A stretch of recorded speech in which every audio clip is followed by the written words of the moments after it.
우리 교우들을 요즘 상담하는 중에 뚜렷이 나타나는 현상이 우울증으로 고생하는 분 또는 공황장애로 힘들어 하시는 분들이 굉장히 많아졌습니다. 급격하게 늘어났습니다. 지금도 이 자리에도 그런 분이 계시리라고 생각합니다.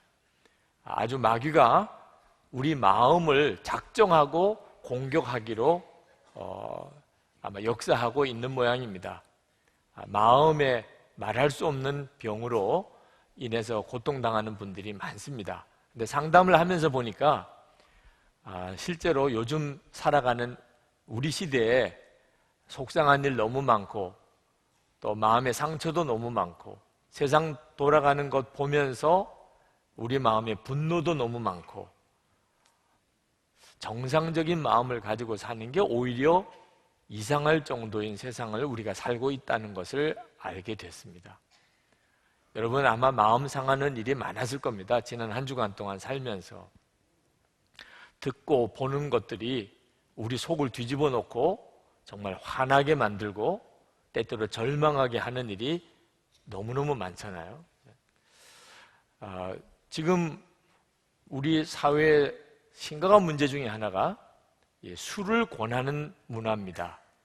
그렇게 술을 좋아하네요. 근데 좋아하는 사람은 자기만 마시면 될 걸 다른 사람에게 꼭 먹여야 직성에 풀리는, 이건 어떻게 이해해야 될지 모르겠습니다. 사실 술로 인해서 빚어지는 심각한 문제가 사회학자들이 지금 심각하게 그 이야기를 하고 있습니다. 우리나라의 심각한 범죄의 배경에는 술이 있습니다. 범죄가 아주 흉악해지는 그 이면에는 반드시 술이 있습니다. 흉악한 범죄만 그런 거 아니고 이 여수 엑스포에서 되어지는 일 기사를 제가 보면서 기가 막히다고 하는 생각이 듭니다. 술 취한 이 관객들이 여성 도우미들을 폭행하고 폭언하고 뺨을 때리고 머리채를 잡아당기고 심지어 질서를 유지하는 그 철제 봉을 가지고서 여성 도우미를 때려서 팔을 상하게 하고, 그리고 이 플라스틱 그 티켓을 가지고 여성 도우미 눈을 찔러서 아주 큰 중상을 입히는 일들, 다 술 때문에 그렇게 되는 것을 봅니다. 그 아쿠아리움에 물고기를 보도록 이렇게 개방을 했더니 거기다가 온갖 쓰레기를 다 집어넣고, 그리고 그 아쿠아리움 앞에서 그렇게 큰 소리로 떠들고 해서 그 물고기들이 다 폐사하는 기가 막힌 일을 봅니다. 근데 이렇게 술 마시는 것을 서로 권해요. 대학 문화, 대학에 들어가면 선배들로부터 70% 가까운 학생이 술을 강제적으로 선배가 권해서 마셨다고 할 정도입니다. 어느 여대의 이야기예요. 신문에 지난 주간에 났던 기사입니다. 신입생이 학교에 들어가서 어느 날 선배들로부터 저녁 6시까지 어느 강의실에 모이라 그래서 갔더니 의자들 다 뒤로 다 밀어놓고 신입생들을 세 줄로 이렇게 앉히더랍니다. 그리고는 소주 한 병씩을 나눠주더래요. 그리고 이제부터 이 소주 한 병을 원샷 한다. 원샷이 어떤 건지 아시는 분들은 아시겠죠? 그냥 한 번에 다 마시라는 거예요. 우리 학과의 전통이 하나가 되는 거라. 꼭 그렇게 해야 하나가 되는 건지 모르지만 다 마셔야 된다. 술을 못 마신다고 울고 하는 아이들에게 아주 상소리를 하면서 그리고 뛰쳐나가는 아이를 붙잡고 너 졸업할 때까지 왕따 당할래? 억지로 갖다 놓고 술을 강제적으로 마시고 그 술을 다 마시고 나니까 또 한 병을 갖다 줘요. 우리 과는 3병을 마셔야 된다. 2병 마시다가 이 아이가 쓰러졌어요. 나중에 눈 떠보니까 그 강의실에 시체같이 그 신입생들이 다 쓰러져 있는 거예요. 이렇게 해야 합니까? 그게 분위기를 맞추는 거라는 거예요. 학교 분위기를, 과 분위기를 좋게 만들자고 그렇게 한다는 거예요. 대구에 있는 어느 학부형이 기가 막힌 이야기를 해요. 서울에 있는 참 명문 대학에 들어갔다고 그렇게 사람들로부터 축하를 받았는데, 이 아들이 병가 휴학계를 내고 위장병으로 집에 내려온 겁니다. 얼굴이 새카매져서 왔대요. 술을 먹고 속을 다 버려서. 다음 학기에 서울을 다시 올려 보낼 생각하면 걱정이 돼서 죽겠다는. 대학 3학년 된 딸 둔 학부형은 밤 11시 반이 넘어가면 가슴이 답답해진대요. 12시까지 들어오기로 약속을 했는데 딸은 엄마 혼자 한 약속이라 새벽 2시, 3시에 술이 잔뜩 취해서 딸이 비틀거리며 들어오면서 엄마에게 막고함을 치는 이런 상황을 그걸 어떻게 받아들여 줘야 될지 모르겠다. 세상에서 들려오는 소식들 들으면 정말 속이 뒤집어지는 일들이 많습니다.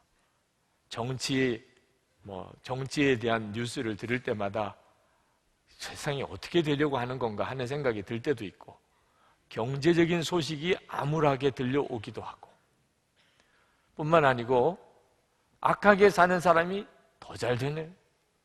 남 속이고 수단 방법 가리지 않는 사람들이 더 잘 되어 나가는 일을 볼 때는 그 일을 직접 당한 사람은 밤에 잠을 자지 못합니다. 그 분노가 말할 수가 없습니다. 그러다가 절망하게 되고, 그러다가 자기도 그렇게 가게 되는 거죠. 시편 37편 1절 말씀에 보면 악한 자들이 잘 된다고 해서 속상해하지 말며 불의한 자들이 잘 산다고 해서 시세워하지 말아라. 근데 이 말씀을 읽으면 더 화가 나는 사람도 있다니까. 화도 내지 마. 악하게 잘 되는 사람 보고 속상해도 하지 마. 그럼 죽으라는 거지. 그죠? 그러나 오늘 이 말씀을 다윗이 왜 하고 있는지를 아셔야 합니다. 우리가 살고 있는 세상은 정말 우리 속을 뒤집어 놓는 세상입니다.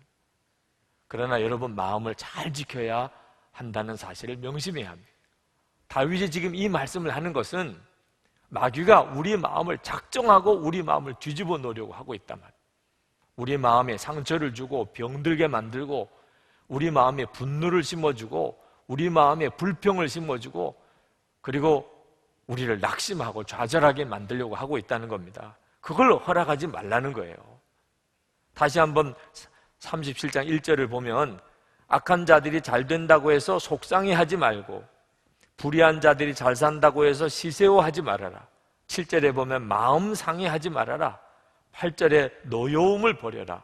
격분을 가라앉혀라. 불평하지 말아라. 불평하고 분노하고 낙심하다가 우리 자신이 오히려 악에게 무너지게 된다는 거예요. 8절 하반절에 이런 것들은 오히려 악으로 기울어질 뿐이다. 여러분, 우리가 이 세상을 사는 동안에 별의별 악한 일들을 실제로 겪기도 하고 또 소문으로 듣기도 합니다. 그럴 때 여러분 안에서 그런 일로 인해서 속상하고 또는 분노하고 그것 때문에 여러분의 마음이 낙심하고 하게 되는 그 일은 여러분이 영적으로 이미 그 악한 것에 지고 있다는 뜻이에요. 여러분이 그 악한 것에 눌려 있다는 뜻입니다. 그리고 또 우리 안에 우리 스스로에게도 악한 본성이 있어요. 그래서 남의 잘못을 지적하면서도 우리 속으로 은근히 아유, 나도 그냥 그렇게 할까? 이런 생각이 우리 속에 있단 말입니다. 우리의 육신적인 본성이 악합니다. 다른 사람 나쁜 거 보면은 그 사람 나쁘다고 말하지만 자기도 역시 똑같은 유혹을 받고 있는 거예요. 저희 딸이 어릴 때 콩쥐 팥쥐 이야기 책을 사서 읽어주고 너 콩쥐가 되고 싶으니 팥쥐가 되고 싶으니 그 동화책을 읽어줬으면 그 다음에 이제 적용을 해야 되잖아요. 그랬더니 이 아이가 자기는 팥쥐가 되고 싶다는 거예요. 아니 이야기책을 잘못 읽었나 그래서 내용을 확인시켜 주니까 잘 이해하고 있어요. 콩쥐는 착하지만 고생스럽게 살고 팥쥐는 못됐지만 편안하게 살고, 자기는 못돼도 좋으니까 편안하게 살고 싶다는 거예요. 여러분들은 예수 믿고 변화되어서 이제 고생해도 좋으니까 나는 착하게 살 거야, 확실하지요? 여러분 중에도 마음 흔들리는 사람 많을 거예요. 못되다는 소리 들어도 좋은데 나도 좀 돈 좀 많이 가지고 살고 싶고 뭔가 누리고 살고 싶고 떵떵거리고 살고 싶다는 유혹을 이기지 못하는 분들이 이 자리에도 있습니다. 그러면서도 남 악하게 사는 거 보면 또 화가 나는 거예요. 이것이 우리들이 가지고 있는 심각한 문제입니다. 그래서 다윗이 이렇게 권하는 거예요. 우리가 악한 세상에서 살지만 속상해하고 그것 때문에 불평하고 그것 때문에 원망하고 그것 때문에 분노하고 하는 것은 아직도 이긴 게 아니라는 겁니다. 우리가 온전히 승리한 게 아니에요. 다윗은 악한 자가 반드시 망한다고 말합니다. 2절에 보면 그들은 풀처럼 빨리 시들고 푸성기처럼 사그러지고 만다. 12절부터 40절까지 오늘 다 읽진 않았지만 그 내용은 다 이 내용의 반복입니다. 악한 자들 잘 되는 거 아니다.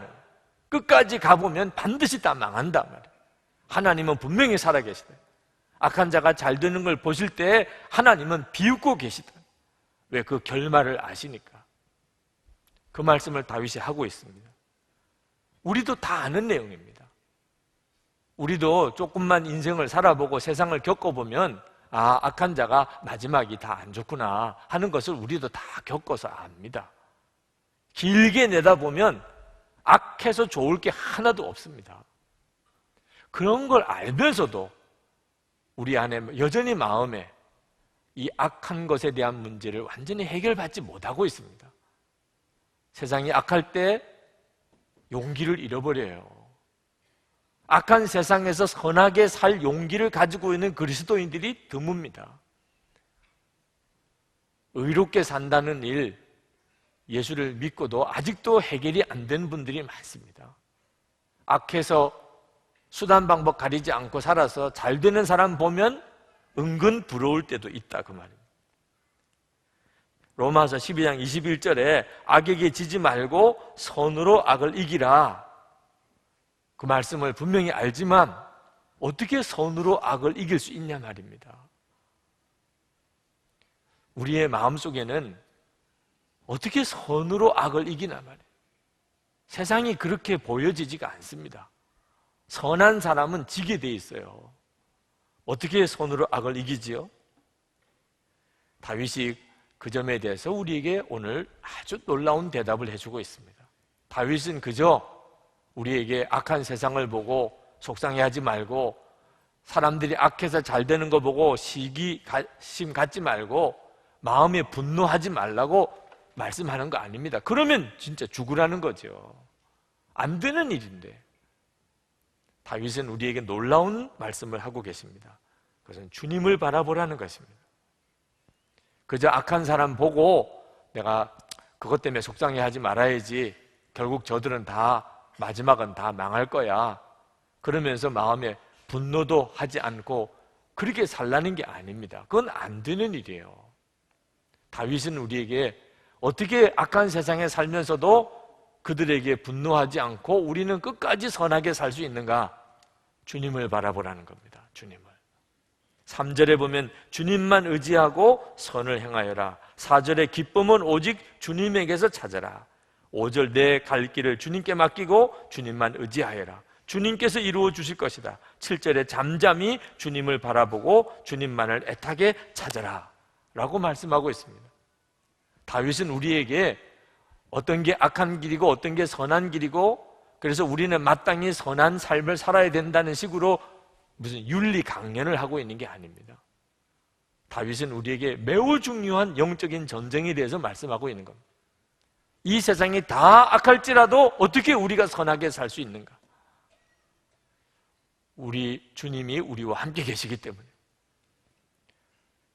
우리 주님이 우리와 함께 계시는 것을 알지 못하면 우리는 악한 세상에서 선하게 살 방법이, 능력이 없습니다. 다윗은 평생 그러나 하나님이 정말 살아계시고 자기와 함께 계신 것을 분명히 알았고 믿었던 사람이에요.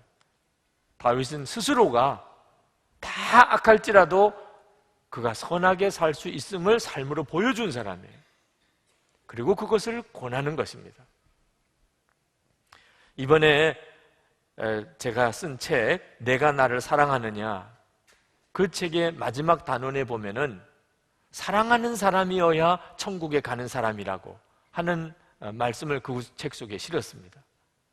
어떤 분이 그 책을 읽고 저에게 메일을 보냈어요. 질문을 해왔습니다. 목사님의 글을 읽으면서 감동은 받았지만 그러나 구원은 믿음으로만 받는 거잖아요. 천국은 믿음으로만 가는 거잖아요. 사랑해야 하는 것입니까? 하는 안타까운 질문을 해왔습니다. 이런 질문이 지금 한국교회 안에 심각하게 일어나고 있습니다. 그런데 그 질문의 배경에는 무엇이 전제되어져 있느냐 하면은 우리가 예수를 믿기만 하면 구원을 받으니까 거룩하고 사랑하며 살지 못해도 괜찮다, 이런 생각이 뒷받침되어져 있어요. 믿기만 하면 구원받는다는 말을 그렇게 오해하고 있어요. 믿음이 있다면 사랑은 없어도 구원받는 데는 지장이 없다. 아무리 예수님을 믿어도 사람은 자기 성질대로 믿게 마련이다. 사람의 성질이야 어떻게 변할 수가 있어. 이런 생각이 깔려 있어요. 이거는 정말 심각한 일입니다. 여러분, 바로 믿으셔야 돼요. 믿음하고 행함은 절대로 구분되는 게 아닙니다. 예수님을 믿으면 거룩하고 사랑하며 살게 되어 있고, 거룩하고 사랑하며 사는 게 아니라면 아직도 예수님을 믿는 게 아니에요. 우리는 주일마다 하나님 앞에 이렇게 기도를 합니다. 하나님, 이번 주간도 또 죄 짓다가 왔어요. 그러나 있는 그대로의 모습 그대로 왔사오니 주여 받아주시고 용서해 주옵소서. 주님의 보혈로 씻어 주옵소서. 얼마나 은혜로운 기도예요.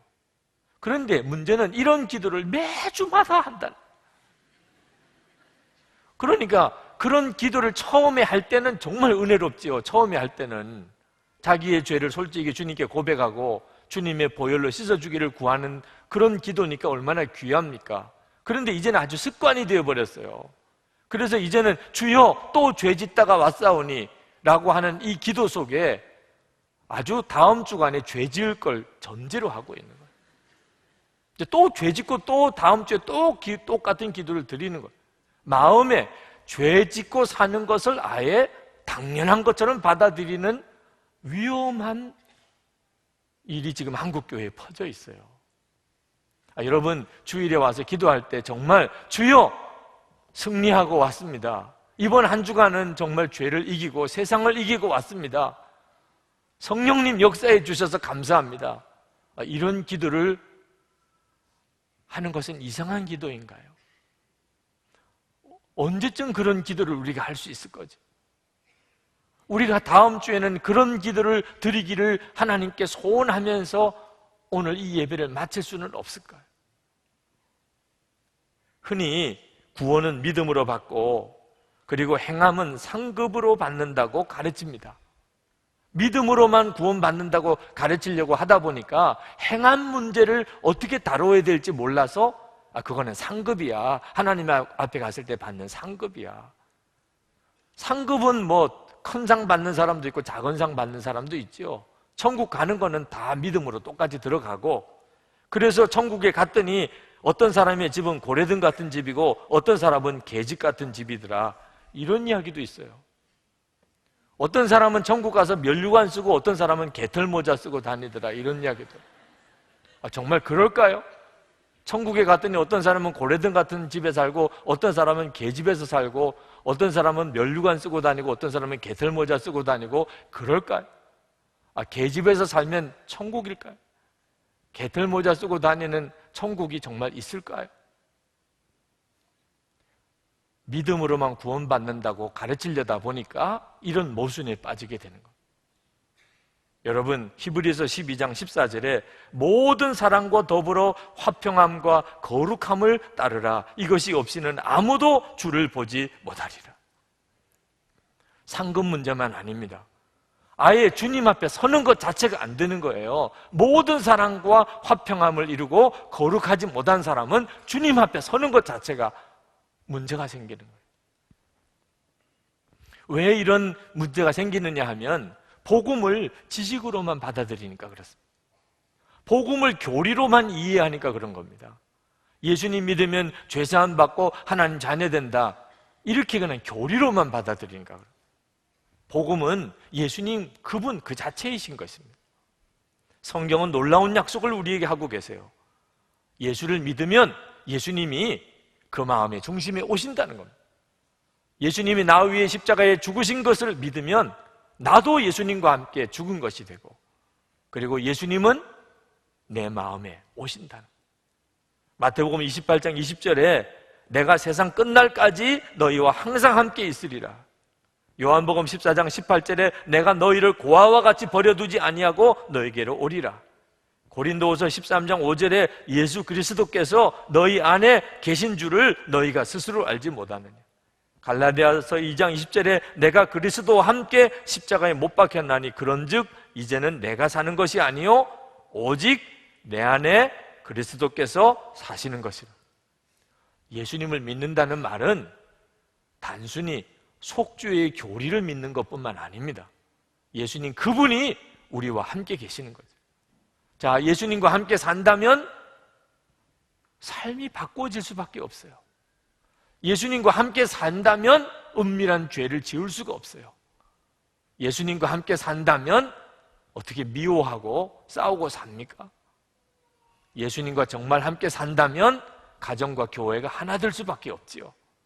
예수님과 함께 산다면 악한 세상에 산다 할지라도 선하게 살게 되는 거지요. 예수님에게 달린 것입니다. 우리와 함께 하시는 그 예수님을 내가 진짜 믿고 바라본다면 삶은 다 바꿔지는 거예요. 여러분, 누구와 함께 사느냐에 따라 여러분의 삶이 바뀌잖아요.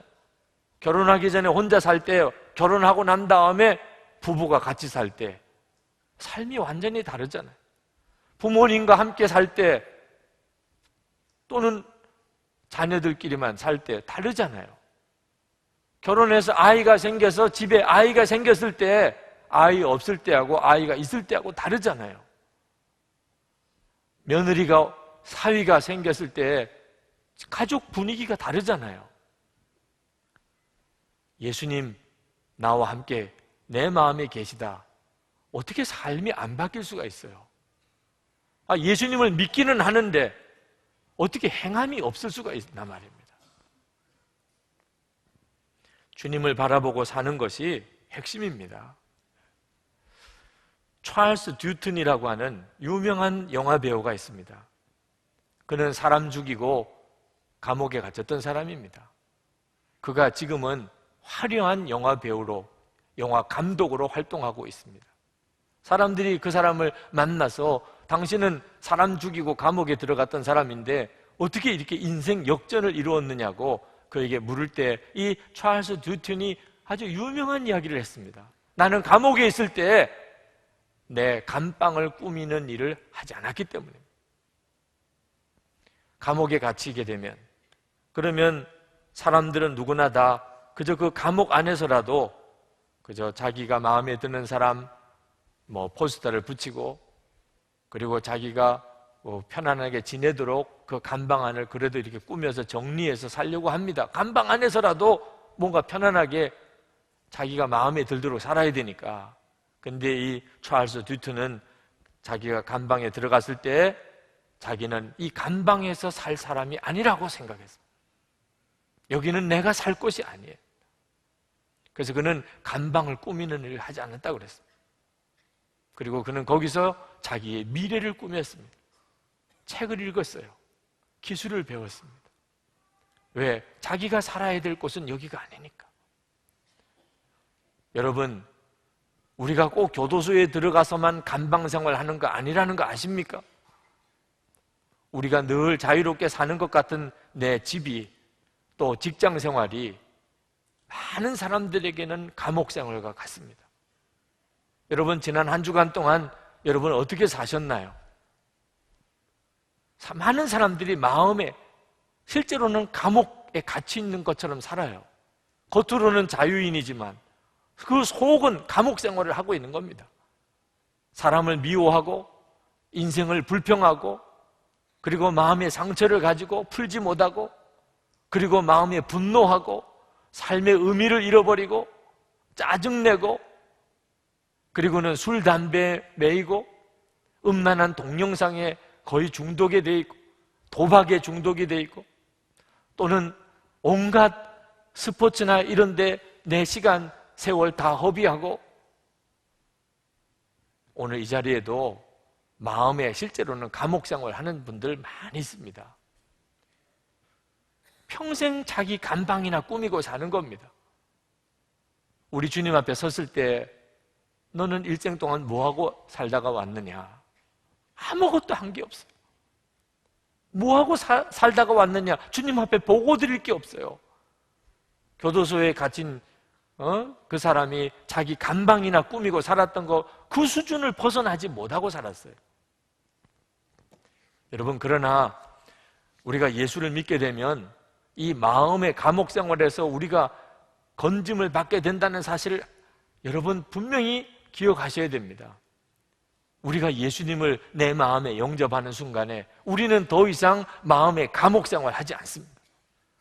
내 마음을 나도 모르게 꽁꽁 묶고 있는 것들이 다 풀어지게 됩니다. 미움, 원망, 불평, 염려, 분노, 그리고 내 생활을 알게 모르게 파멸로 끌고 가고 있는 온갖 정말 중독과 같이 나를 사로잡고 있는 은밀한 죄들 다 풀어지게 됩니다. 그래서 예수님이 우리 마음의 중심에 오신 겁니다. 예수님을 내 마음의 왕으로 모시는 순간에 우리는 완전히 새로운 인생을 살게 됩니다. 지난 주간에 미사나 믿음으로 사는 사람들 조별 모임에서 한 권사님이 아주 감동적인 간증을 하셨습니다. 그 권사님에게는 다 장성한 아들들이 있는데 신앙생활을 하는 것이 마음에 늘 차지를 않습니다. 정말 살아있는 믿음을 갖지 못한 것 같아요. 그래서 늘 안타까웠는데 그 원인이 아버지인 자기에게 있다는 것을 어느 날 깨닫고 기절초풍하는 줄 알았어요. 아들들의 마음에 아버지에 대한 마음의 벽이 있는 겁니다. 어릴 때 아들들 잘 되라고 야단도 치고 때때로 매를 들고 했던 일들 다 잘 되라고 한 거지만 그때 이 아들들의 마음에 아버지에 대한 분노, 아버지가 매를 댈 때 그 마음의 상처, 그래서 아버지하고는 아주 마음에 담을 딱 쌓아버리고 사는 거예요. 아버지가 아무리 신앙생활을 권면해도 들으려고도 하지 않습니다. 비로소 이 권사님이 내가 아이들에게 회개할 것이 있구나 깨달았어요. 그래서 이번 5월 가정의 달 하나님에게 약속을 드렸습니다. 하나님, 제가 이 문제를 해결하겠습니다. 아이들에게 제가 회개하겠습니다. 그러나 아버지가 다 큰 아들에게 잘못했다고 회개하는 일이 쉬운 일은 아니더래요. 하루하루 뒤로 미루다 보니까 5월 마지막 날이 된 겁니다. 하나님께 분명히 5월 달에 이 문제를 내가 해결하겠다고 했는데 오늘 지나면 하나님께 드린 약속도 어겨지는 거고, 그날 저녁에 저녁을 먹고 난 다음에 아들 눈치를 보면서 어떻게 분위기를 맞춰서 내가 아들에게 고백을 할까? 아들은 야구 경기를 보고 있더래요. 그 야구 경기 보는 것을 중단하고 고백하기가 쉽지 않지만 지금이 아니면 이제는 시간도 없습니다. 그래서 아들에게 야구 중계 보는 것을 좀 TV를 끌 수 없느냐고 그랬대요. 제가 그 이야기를 듣는 순간에 이게 이렇게 되면 안 되는데, 야구 경기 보다가 그거 보지 말라고 하면 폭발하는 거거든요. 이거 분위기가 안 좋은데 이거 권사님 어떻게 됐을까 너무너무 걱정이 되더라고요. 근데 다행스럽게 그 아들이 끄더래요. 물론 마음이야 편치 않았겠죠.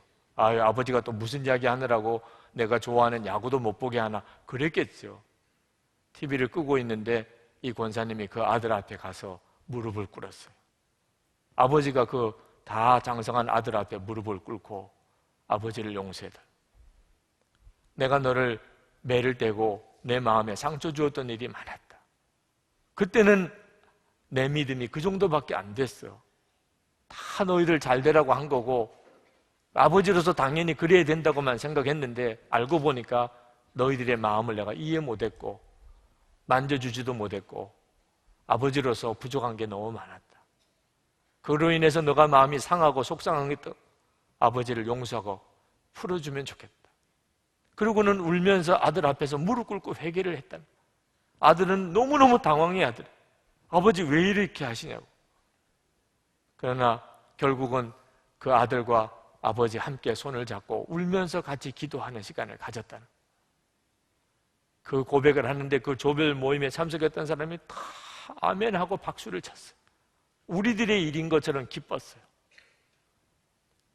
예수님만 바라보고 정말 함께 계시는 주님을 바라보고 영성의 글을 쓰면서 주님을 묵상하는 중에 주님은 우리 속에 있는 모든 묶인 것들을 다 풀어내시는 거예요. 모든 깨어진 관계들 다 푸시는 거예요. 예수님이 그렇게 해주시는 거예요. 다윗이 그래서 주님을 바라보라는 겁니다.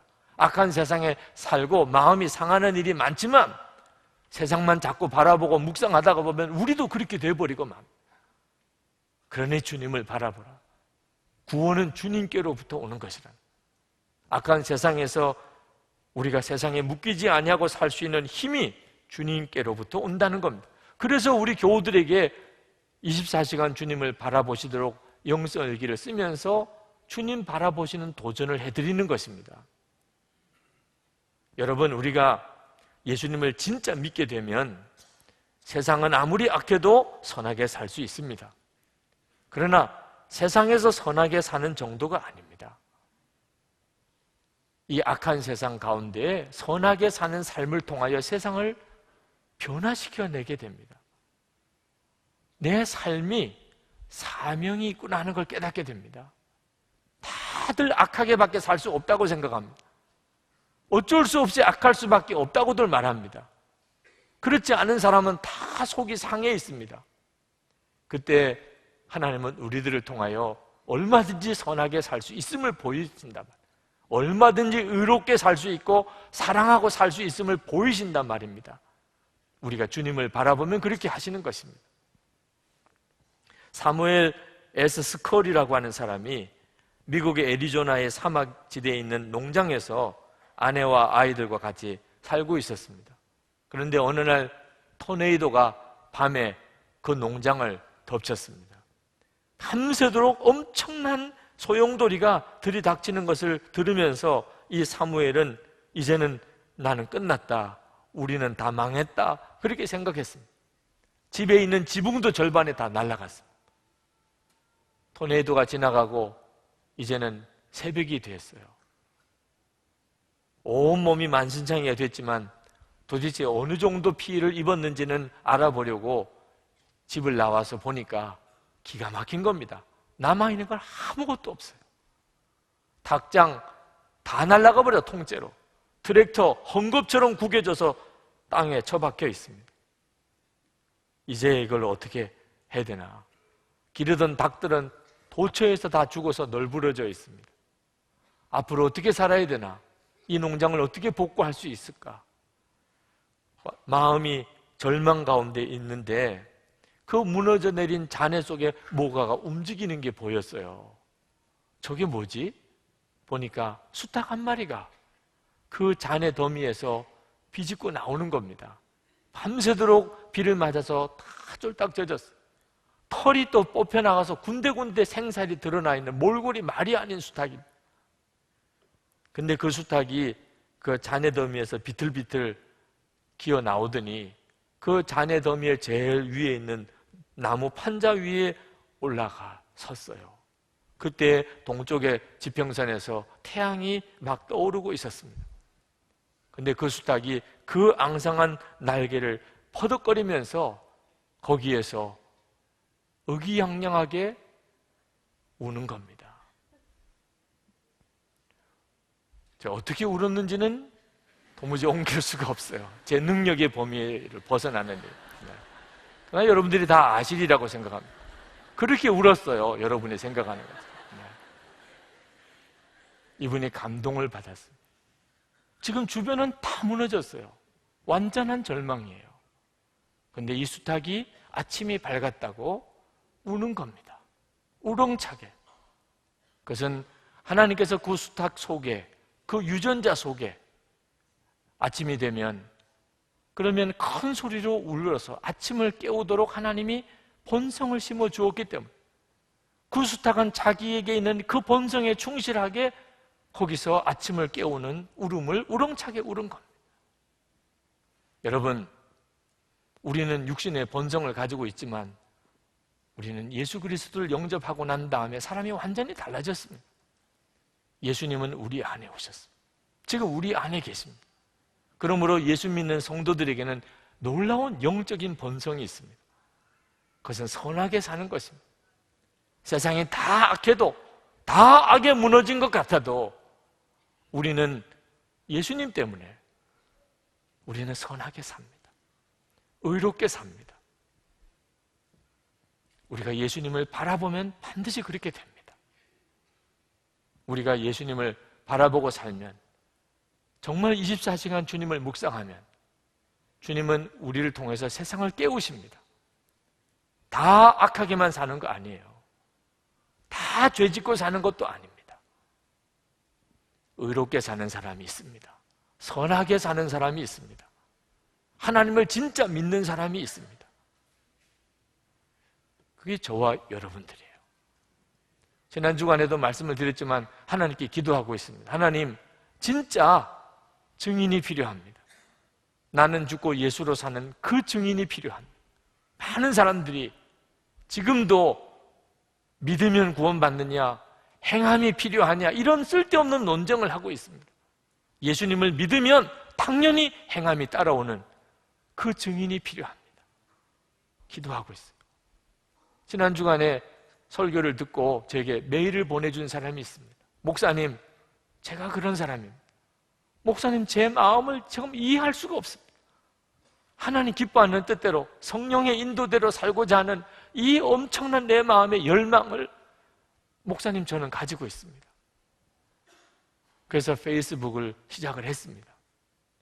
하나님이 함께 계시는 사람, 정말 주님을 바라보는 사람, 그래서 삶이 변화된 사람을 많은 사람들에게 알리는 도구가 될 수 있다면 한번 해보자.